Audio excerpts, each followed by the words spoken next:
Great to see a lot of familiar faces and see some new ones. So as Ellie said, I'm the director of the Center on AI, Security and Technology at RAND. RAND, for those of you who don't know, is one of the first and largest think tanks in the world. We help support the US government on pretty much most topics the US government engages in, including military, intelligence, healthcare, infrastructure, education, and more. Do people hear me? Is this working properly? Okay. Okay. And then, excellent, you guys can see this. Check that what you're seeing relates to what I'm expected. Can someone help with the... So RAND is most famous for setting US government strategy for nuclear war during the Cold War. That is its biggest claim to fame. And so what I'm going to do in the 30 minutes that we have is talk about slightly even bigger risks, let's call it, even bigger risks than deleting a whole database. And arguably, I will make a controversial claim and discuss even bigger risks, I would argue, than even fully autonomous cyber hacking agents, though that is indeed a very big risk that I'm quite concerned about. So let's start. So obviously, if you're here, you're quite motivated about AI security. You think it's important. But I just want to flag, I'm going to talk about a few risks. AI security is not only important in the sense that we want to make sure that bad things don't happen, but for us to be able to achieve the goals, the ambitious goals that we have with AI security is a prerequisite for that to be possible. Because if we try to incorporate AI into some of our most important systems, whether it's in healthcare or finance or defense, it'll end up being a threat to those systems rather than a benefit if we don't secure it properly. Let alone the fact that malicious actors could end up using these capabilities to cause unprecedented harm. We'll talk about a few examples of that in a moment. And of course, even if smaller harms happen, if we don't prepare for them, if we don't protect against them, if we don't prevent them, public backlash can be worse than it needs to be if we don't prepare in advance. And so, in short, securing AI is a prerequisite for sustainable and safe and beneficial AI. Now, Omer stole my favorite topic in these AI forums, which is talking about how hard it is to know what the future is. And so I got stuck with the talk titled "The Future of AI Security," which is hard to spend talking about how difficult it is to know what it is. Now, I don't know how to predict the future, so preparing for this talk, I kind of searched online. And this is a true story. The first thing I found was this. This is the first result when you ask how to predict the future. And I tried it out, but I mean, I went through so many runes and none of them seemed to predict confidential computing. And so I thought, okay, I gotta go a different way.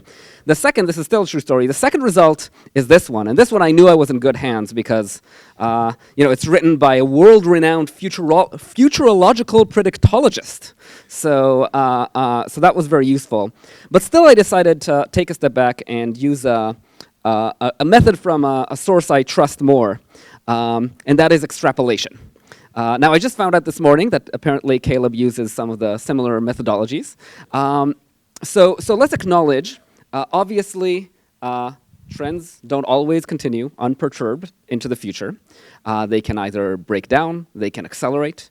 What we're going to try and do is talk about what trends exist right now, and if we do project them into the future, what are potential thresholds that might be interesting, phase transitions, qualitative changes, and we'll use them to reveal possibilities, but not imply that they are destiny, okay?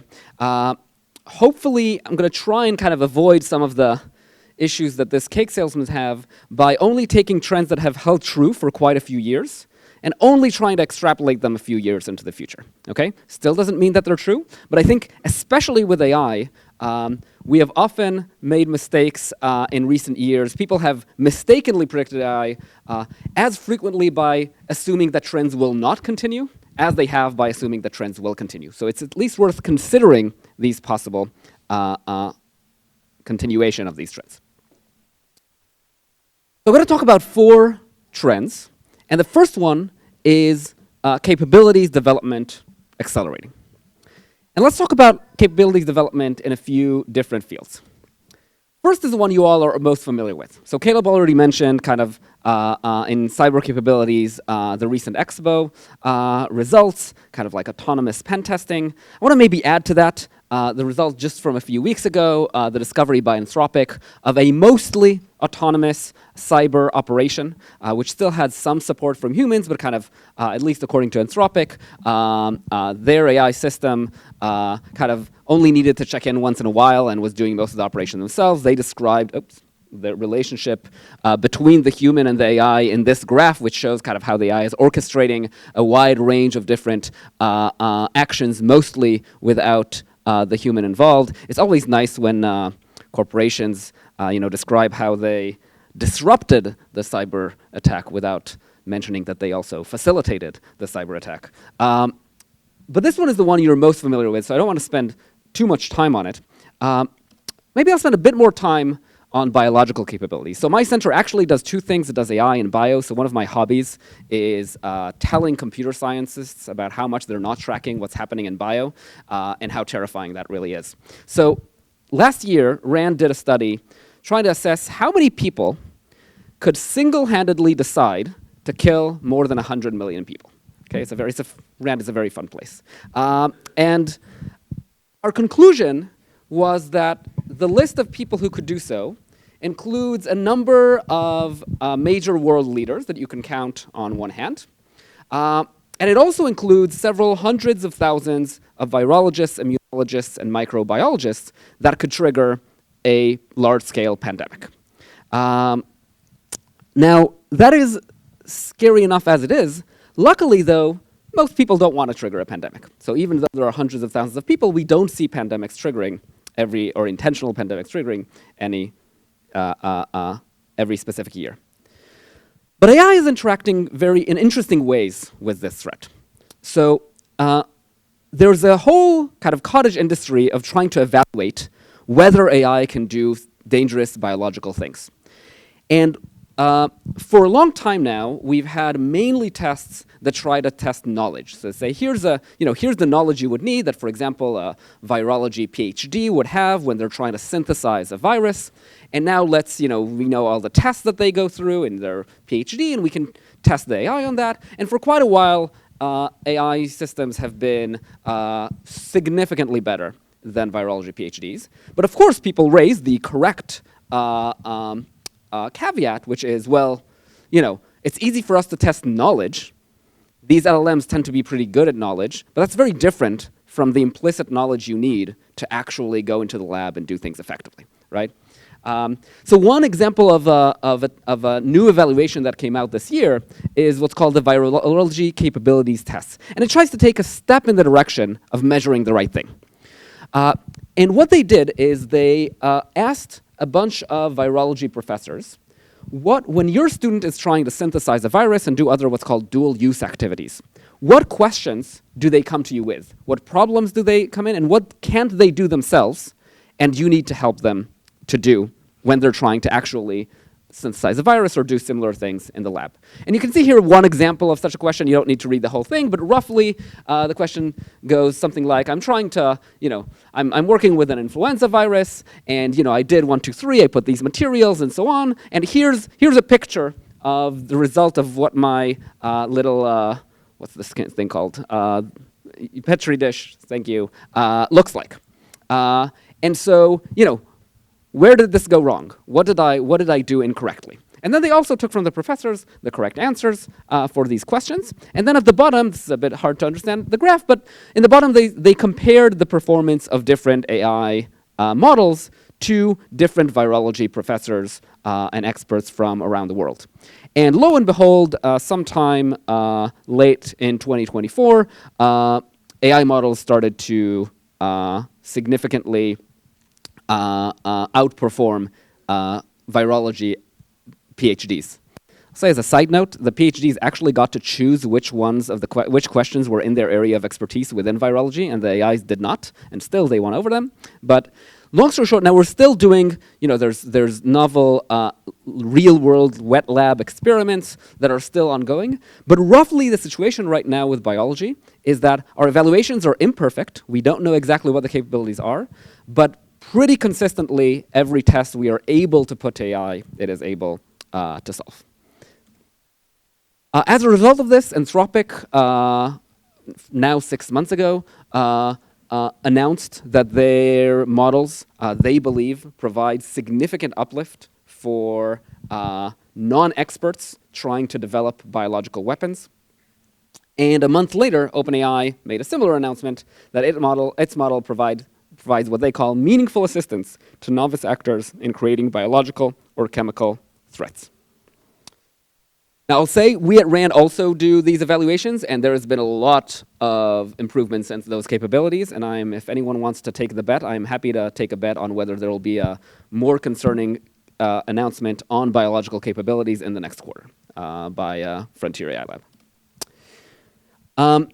This is another graph that Caleb talked about. I want to bring it up again just to mention, I talked about specific capabilities. It's just worth recognizing as we talk about trends into the future that many people are concerned about AI not because of specific dangerous capabilities, but also because of it could have highly capable, autonomous, general capabilities. And I also think that this graph is an interesting one because I mentioned a moment ago, trends don't always continue, and they definitely don't always continue along the exact same line that they've continued before. But sometimes they do. And this is a nice example of that. Since this graph and kind of the doubling time of the time horizon every 7 months has come up, it's been holding up pretty well. And so we should at least consider as one possibility the fact that it'll continue to hold for a while. What are the implications of all of these advances and capabilities, both beneficial and dangerous? Well, for AI security, one implication is a very good one. AI will increasingly contribute to security. We just talked about Omer and Tamar have talked about some of the challenges we have ahead in AI security. We might hope that AI can help us with that. Frontier Labs and many other companies are already reporting non-trivial acceleration in their security work due to the models themselves. And if the trend continues, that might grow exponentially, and that'll be exciting. The bad part of this is that we have been constantly surprised. AI researchers have been surveyed on their expectations for what AI will do. We're not used to true exponential progress in actual object-level capabilities. We're maybe used to some startups, exponentially growing, but true research exponential progress is something that we're not used to. In 2019 or 2020, there was this enormous survey of AI researchers, and they asked for a bunch of different capabilities, AI capabilities. When will this capability be possible? And they said, okay, in which year do you expect this on average to be possible? And looking back in 5 years, there was effectively no correlation between which capabilities researchers thought would arrive first and which ones actually did arrive first. And B, they were so bad and they were so over-predicting the time that it would take that there were even tasks in that survey that the survey developers did not know yet were already possible, and researchers expected those to take more than a decade until they come. Okay? So we should expect to be surprised by which capabilities and possibly by how fast they come. And then finally, there are, of course, potential implications that are driving significant controversy today, and that controversy will only grow. If you take out that time horizon, task time horizon graph that Meter put out, and you take it out only 3.5 years, okay, but you assume that that doubling every 7 months continues, in 3.5 years, you will have AIs that can do tasks that humans can do over a week, okay? You all, I assume, have worked with AI models. Maybe you've already worked with agents. You know that they're very, very smart. There's a lot of things that they know and you don't know. But one of the main things limiting their economic benefits is just how much you need to manage them every few minutes. If you could have an AI with that set of capabilities, and you could say, do this work for a week, and it'll perform as well as a professional human, that would have very strong implications, potentially increasing the size of the pie of the economy, but also shifting who gets to benefit from that quite significantly. Now, as I said, trends don't always continue, so let's talk a bit about what could disrupt this trend. So one thing that could happen is that we might be in a bubble, right? People love talking about that these days. AI might be in a bubble. We might have a crash soon. The bubble might pop. That is possible. There are a lot of incentives for AI companies to try and race to be the #1 company. There are some natural monopolies in tech that encourage that. And indeed, if there is a bubble, that will delay things. A lot less investment in AI will take place in the next few years. I do want to remind people, because if we do enter a bubble, I think a lot of people will incorrectly conclude that that means that all the incredible capabilities that people are talking about in the future are not going to come. And that is an incorrect inference. And I want to remind people of the dot-com bubble, which was a bubble and did burst. And a lot of people lost their jobs, and a lot of people lost their savings. But then a few years later, we have achieved more than was originally expected in how the internet was about to transform our lives. Okay? So a bubble will delay things, but it doesn't necessarily imply what will happen in the long-term future. Second is energy bottlenecks. It is expected that at least in the US, which currently holds about 70% of the compute in the world, by 2030, there will not be enough electricity generation, even with planned increases in electricity generation, to continue the current trend in investments in compute. That is indeed a concern that billions of dollars are being spent on as we speak.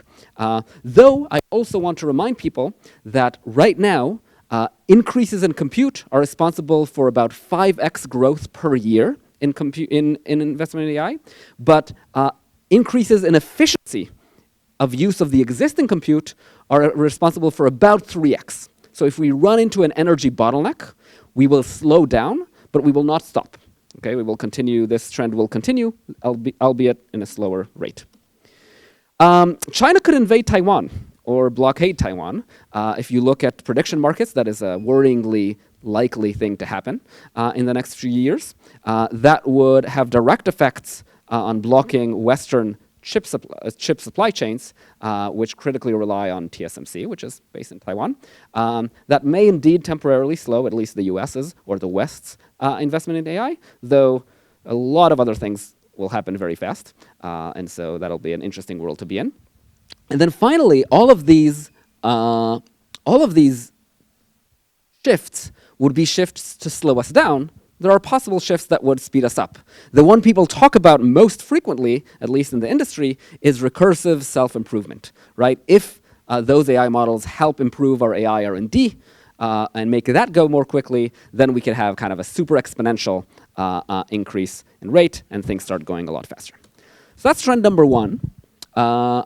Let's talk about trend number two, how security interacts with, how security has been catching up with this AI progress. So in the last 5 years, due to these capability improvements, we've moved from AI being an acronym that non-techie people generally didn't know. They didn't exactly know what you mean when you say AI, to AI being a key and one of the most reported on components of US and China competition, and the Pope saying consistently that he thinks that AI is the biggest challenge of his papacy. Okay, that's a big shift in 5 years. Let's see how security is doing in catching up.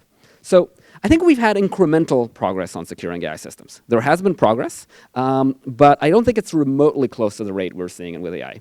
And I'll give one example. Okay, this is one small sample of the AI security landscape, but let's talk about confidential computing. Okay, confidential computing for several years now has been the top thing that frontier AI CISOs have been talking about as like, this is the one thing they're most excited about. It's the next step to improving the security of AI systems. Where were we a few years ago? So when the Hopper chips in 2022 were released, in terms of compute, they were able to do 2 petaflops, and this is for specifically dense FP8 operations.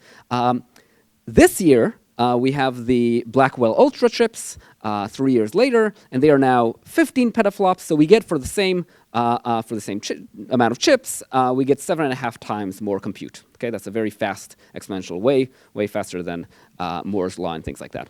What has happened on security capabilities? Well, 3 years ago, the Hopper was also the first GPU supporting confidential computing. That was very, very exciting. It missed some features. So for example, one of the reasons the Frontier labs could not use it is because it didn't support kind of a multi-GPU setup. And obviously, if you want a Frontier model, you're not going to put it on a single GPU, so they can't really use it. This year, some of those missing features have been added. So NVIDIA claims that it is usable by the labs. I'm not aware of a single lab that currently uses it. They are still announcing that they are very excited to incorporate confidential computing, and they've made a lot of other incremental progress.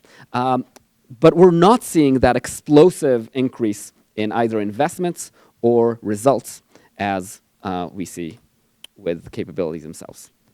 What does that imply?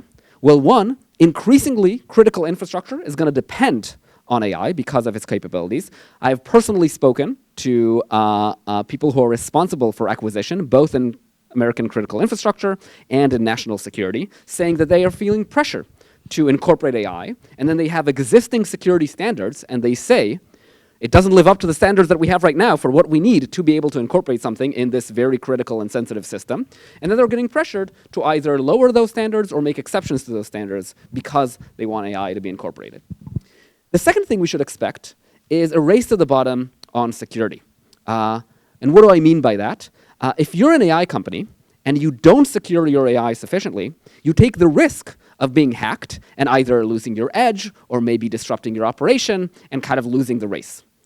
But if you decide to invest in security significantly more than your competitors invest in it, at the expense of not investing your all in the race and in capabilities, you are assuring that you will fall behind your competitors. And that is why I've heard multiple CISOs in Frontier Labs say things like, our policy is to get these models everywhere as quickly as possible, and anything that will slow that down will not be accepted. Okay? And the result is that while American companies compete with each other for dominance, they're giving a free ride to Chinese models and other adversaries because you allow companies to distill your model and get close just as long as you are number one, and it doesn't matter if number two is your American competitor or your Chinese competitor. What might disrupt this trend? Well, a few different things. If government decided to intervene, a classic role of government is to kind of set a certain set of standards to avoid this race to the bottom, to say, okay, you all want to be more secure, but you can't afford to decide it on your own, because if anyone else defects, then they'll take a lead. So we can just say, okay, let's give us a set of standards, and we will require that everyone lives up to those standards. Could of course have a major incident, right? If we knew that a critical industry system or a national security system, which already are utilizing, and we'll get to that in a moment, already utilizing AI, is undermined, both the companies could voluntarily decide to change how they're doing things, as well as the government could decide to intervene. Let's talk about the third trend, comparing offensive capabilities to defensive ones. So a few months ago, the Frontier AI Cybersecurity Observatory launched. That effort tracks capabilities of Frontier AI across 15 cyber benchmarks, and that was the number at the time. It's grown since then. And they find that AI currently both has and is expected to continue to have more benefits for attackers than defenders. So what you're seeing here is an assessment of different capabilities that attackers utilize and different capabilities that defenders utilize. And you can see the red means we've already seen large-scale real-world impact. Orange means demonstrated real-world impact. Yellow is demonstrated in research papers. And gray is no demonstrated effect. Now, the specific coloring here is again, this is from June or something like that, so this is already slightly out of date, but the dynamic and the pattern has not changed. Now, what are the implications of that? Well, I think some companies need to reconsider some of their assumptions. Industry loves to say the only thing that will stop a bad guy with AI is a good guy with AI. okay? That is a very, very common, if not phrase, then belief in the AI company. Now, that may be true, okay? Things might change. But right now, that's not the way it's looking. And even if, actually, I'll get back to even ifs in a moment. The other thing that Omer has highlighted as well, anyone who has ever worked with a Windows computer knows that something that is 99% complete is very different from something that is 100% complete. And the difference, the Cyber Week guy that was here before flagged this as well. There's a huge difference between 99% autonomous and 100% autonomous. Omer mentioned the implications for speed. There are other implications as well. The set of actors that can abuse a system, if it's 99% autonomous, is much, much smaller than the set of actors that can abuse a system if it's 100% autonomous, because you have no skill requirements if you want to abuse a system that's 100% autonomous. Not to mention that maybe you don't even need that malicious actor. If it's 100% autonomous, now you need to start worrying about what's called loss of control events, right? If you have a system that is both highly capable in the cyber realm and fully autonomous, it sounds a bit hard to stop it, right? If we think about the Morris worm in the late 80s, right? That wasn't a very intelligent system, but if it can propagate on its own, it can start bringing down half of the internet. What might disrupt it? So, as we've said before, so we were very bad at predicting capabilities, okay? So it may definitely switch, okay? It is very possible that we will see AI helping defenders more than offenders. The capability might switch, but it's worth flagging. There's maybe a deeper deployment challenge.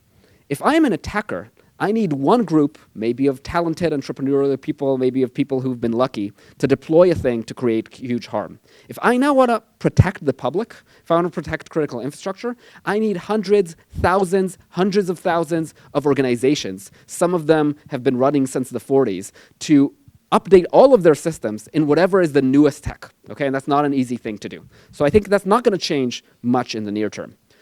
The long term has very different dynamics, okay? We can talk about that.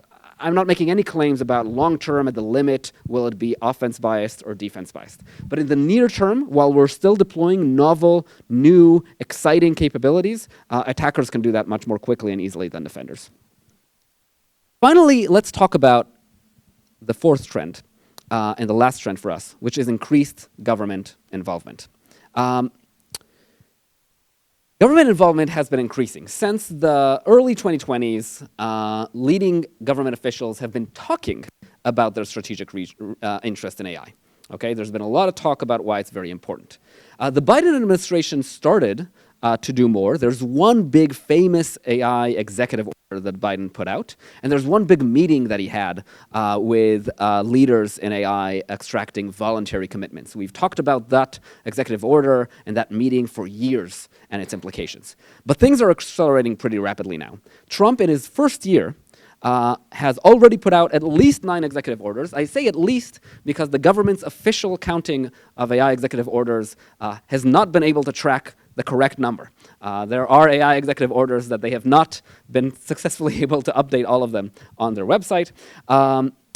And in those, he includes an AI action plan that calls for building high-security data centers for military and intelligence usage, for developing federal capacity for AI incident response, for strengthening AI export control enforcement, and more. He has announced $500 billion in public-private partnerships to build data centers. He's announced a national effort for AI-powered scientific innovation, and the Department of Defense and the Pentagon have already been spending hundreds of millions of dollars per year per frontier AI company. All of that has been growing in more than 10x per year. So we have a rapid increase. I don't have much time, so much like the AI industry, I think I'll just skip over the EU. And finally, just to say, Israel itself has invested more than 500 million shekels in its AI national program, and Al Pi Mekorot Zarim also invests in AI in ways that it does not talk about. What are the implications of that? I think the biggest thing that I want to take from this is that AI may drive national security in the future, okay? We are in AI as a startup mode today. That may not be true in 3 to 4 years. And the importance of that is that that changes everything. We are not used to our tech driving national security and what the government response to that is. There are not that many examples, but there are a few. Nuclear weapons are a good example. For the last 80 years, if you think of a good idea that's relevant to nuclear weapons, at least by US law, it is now classified, even though you just made it up in your basement, and it is now illegal, and you will go to jail if you talk about it with people. Okay, that is not a thing we are used to in the AI world. At wartime, this gets worse. When metal is needed to create tanks, okay, metal is a very basic technology, but the government will tell you you need to give it to the government if needed. Okay, so that is a thing that looks very different from the current world, but may come to pass if AI becomes more capable. Of course, none of this is predestined, none of this is inevitable, none of this is impossible to change. In fact, it is possible to change, to support, to prevent, and some of the people who are already most influential in this space are here in this room, and some of the people who could become the people who are most influential for that purpose are in this room. So what I want to encourage you all is to think about what are the long-term possibilities that may arise in this space and what needs to be done today. And I'll say just kind of very quickly, I think some things we want are advanced, let's call them China-proof hardware and data centers, scalable formal methods, which could really change the relative dynamics between attackers and defenders, defense-biased capabilities, not things that help both attackers and defenders, but that disproportionately help defenders, and AI containment, which is a field that really needs some security people and really doesn't have it. We are also hiring, so if you're interested, please go to jobs.rand.org or talk to me today. And thank you all for listening. I'll be taking questions at 2.